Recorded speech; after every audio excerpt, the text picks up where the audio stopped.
నమస్తే. నా పేరు కోపల్లి ఫణికుమార్, తెలంగాణ ఫెడరల్ నుంచి. ఇప్పుడు విషయం ఏమిటంటే, ఈరోజు హైకోర్టు ఏమో బీసీలకు 42% రిజర్వేషన్ అమలు పైన స్టే ఇచ్చింది, జీవో 9 పైన. దాంతో ఎన్నిక ఇక వాయిదా పడినట్లే. ఇక రెండో అంశం ఏంటంటే, జూబ్లీ హిల్స్ అసెంబ్లీ ఉప ఎన్నిక. రేవంత్ రెడ్డికి ఇది ఒక గోల్డెన్ ఛాన్స్ అని అనుకోవాలి. ఎందుకు?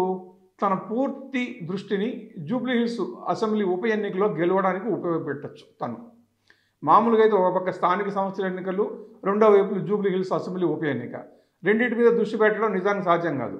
ముఖ్యమంత్రులు ఎవరు గతంలో స్థానిక సంస్థల ఎన్నికల మీద దృష్టి పెట్టలేదు. అయితే ఇప్పుడు రేవంత్ దృష్టి పెట్టక తప్పని పరిస్థితి ఉంది. ఎందుకంటే పార్టీలో పరిస్థితి అంతంత మాత్రంగా ఉంది. రెండోది, ప్రధాన ప్రతిపక్షం బీఆర్ఎస్ రోజు ఏదో ఒక కారణంతో రేవంత్ మీద విరుచుకుపడుతోంది. ప్రజల్లో ప్రభుత్వం మీద తీవ్ర స్థాయిలో వ్యతిరేకత ఉంది అని నిరూపించుకోవడం కోసం బీఆర్ఎస్ చాలా గట్టిగా ప్రయత్నిస్తోంది. సో బీఆర్ఎస్ని అడ్డుకోవాలి అంటే కాంగ్రెస్ స్థానిక సంస్థల ఎన్నికల్లో మెజారిటీ సీట్లు గెలుచుకోవాలి. అదే సందర్భంగా జూబ్లీ హిల్స్ ఉప ఎన్నికల్లో కూడా గెలవాలి. సో నిజానికి రెండు ఎన్నికల్లో గెలవడం అంటే కొంచెం ఆ స్థాయిలో కసరత్తు చేయాల్సి ఉంటుంది రేవంత్. ఇప్పుడు హైకోర్టు పుణ్యమా అని స్థానిక సంస్థల ఎన్నికల మీద స్టే వచ్చింది కాబట్టి పూర్తి సమయాన్ని తన శక్తియుక్తులను జూబ్లీ హిల్స్ అసెంబ్లీ ఉప ఎన్నిక గెలుపు మీద దృష్టి పెట్టచ్చు. దీనికి సంబంధించి ఈ నెల 13వ తేదీన నోటిఫికేషన్ వస్తోంది. 21వ తేదీ నామినేషన్లు అయిపోతాయి, 22 స్క్రూటినీ. ఇక ఆ తర్వాత నవంబర్ 11వ తేదీ ఎన్నిక జరుగుతుంది, 14వ తేదీ కౌంటింగ్. ఇది ఎన్నికల ప్రక్రియకు సంబంధించిన షెడ్యూల్. ఇక మిగతా విషయాలకు వస్తే, మొదటి నుంచి కూడా రేవంత్ వల్లాల నవీన్ యాదవ్ అభ్యర్థిత్వం వైపే దృష్టి పెట్టున్నారు. తను అనుకున్నట్లుగానే పోటీదారులందరినీ ఒక్కొక్కళ్ళని పోటీలో నుంచి ఎలిమినేట్ చేస్తూ చివరికి నవీన్కు టికెట్ తెచ్చుకున్నారు రేవంత్. కాబట్టి నవీన్ గెలుపు బాధ్యతలు 100% రేవంత్ రెడ్డి మీదే ఉంది. నవీన్ టికెట్ ఇచ్చేటప్పటికే పోటీలో ఉన్నటువంటి మిగతా వాళ్ళందరి దగ్గర నుంచి కూడా ఒక హామీ తీసుకున్నారు. ఏమని? కాంగ్రెస్ అభ్యర్థి గెలుపుకు తామందరం కూడా కృషి చేస్తామని. అదే సందర్భంగా ఎన్నికలు అయిపోయిన తర్వాత వీళ్ళ ఇంట్రెస్టులను రక్షించేటట్టుగా రేవంత్ కూడా వాళ్ళకి హామీ ఇచ్చున్నాడు. అంటే ఏదో ఒక పదవి, ఏదో ఒక ఇట్లా వాళ్ళ ఇంట్రెస్ట్ ఏది ఉంటే అది, దాన్ని బట్టి. సో కాంగ్రెస్ వైపు నుంచి నవీన్ యాదవ్ పోటీ చేస్తున్నాడు. ఏఐసిసి ప్రకటించింది కాబట్టి క్లియర్ అయిపోయింది. బీఆర్ఎస్ నుంచి దివంగత ఎమ్మెల్యే మాగంటి గోపీనాథ్ భార్య మాగంటి సునీత ఆల్రెడీ ప్రచారం చేసేసుకుంటున్నారు. ఒకవైపు తను ప్రచారం చేస్తుంటే ఇంకోవైపు తన ఇద్దరు కూతుర్లు ప్రచారం చేస్తున్నారు. కాబట్టి ఆమె పోటీ ఖాయమైపోయింది. ఇక తేలాల్సిందల్లా ఒక బీజేపీది మాత్రమే. బీజేపీ నుంచి అభ్యర్థి ప్రకటన ఎప్పుడు వస్తుందనేది తెలియదు. లంకల దీపక్ రెడ్డి పేరు గట్టిగా వినబడుతోంది. ఎందుకంటే పోయినసారి ఎన్నికల్లో ఓడిపోయాడు అక్కడ.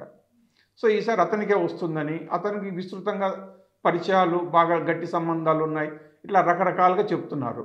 సో ఇప్పటికైతే ఇద్దరు అభ్యర్థులు ఖరారైపోయారు.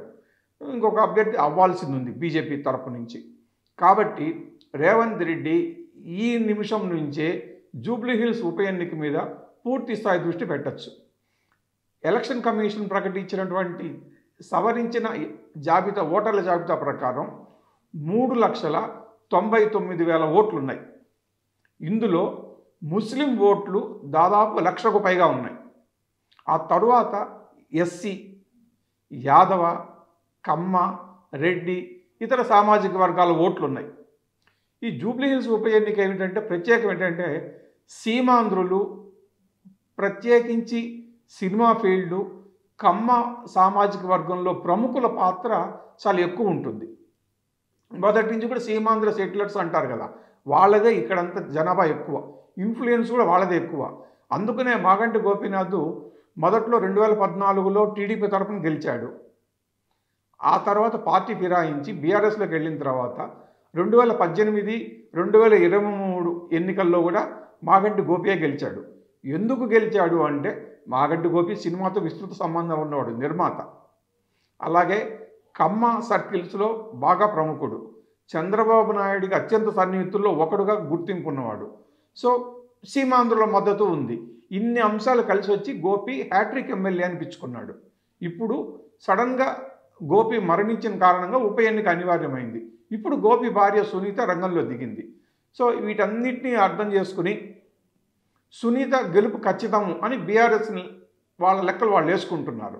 అయితే ముస్లిమ్స్ ఎక్కువ ఉండడం, అభివృద్ధి సంక్షేమ పథకాల అమలు జరుగుతూ ఉండటము, అధికారంలో ఉండటము, ఇట్లాంటి అనేక కారణాల వల్ల అంటే రెడ్లు, నాన్ కమ్మ అంటే ఎస్సీ ఎస్టీలు ఇట్లాంటి వాళ్ళ కాపులు ఇట్లాంటి వాళ్ళందరూ కూడా తమకే ఓట్లేస్తారని, తాము గెలుపు ఖాయమని రేవంత్ రెడ్డి, నవీన్ వీళ్ళు గట్టి అంచనాల్లో ఉన్నారు.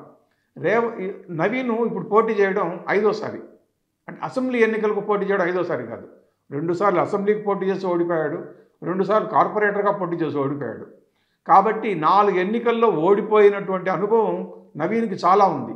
సో ఆ అనుభవం ఈసారి గెలుపు ఉపయోగపడుతుందేమో చూడాలి.